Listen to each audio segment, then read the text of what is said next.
Supreme court کی جو dead lines تھیں ان کے اوپر عمل نہیں کیا جا چکا، جو فنڈز ہیں وہ نہیں جمع کروائے گئے. رجسٹرار کو رپورٹ جمع کروا دیا، اس میں انہوں نے کلیئرلی بولا ہے کہ بھائی نہ سیکیورٹی ہے نہ پیسہ، جو کرنا ہے آپ نے کر لیں.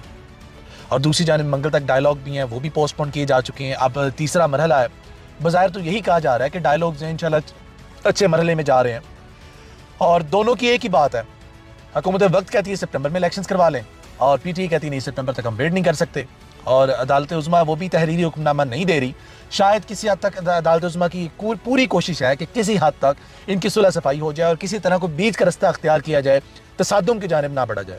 وہی دوسری جانب عمران خان صاحب ہیں، انہوں نے بولا ہے، انہوں نے ایک بات کلیئرلی بولی ہے. انہوں نے کہا کہ سابق آرمی چیف قمر جاوید باجوہ اور انڈیا کے زیر انتظام کشمیر سے متعلق حامد میر کے بیان پر سوال کے جواب انہوں نے بولا کہ مجھ میں بہت زیادہ چیزیں ایسی ہیں جو مجھے معلوم ہے، مگر یہ نیشنل سیکیورٹی کا مسئلہ ہے، میں نہیں چاہتا کہ انٹرنیشنل خبریں بن جائیں. جناب والا، جہاں ایک جانب انہوں نے ذمہ داری کا مظاہرہ کیا،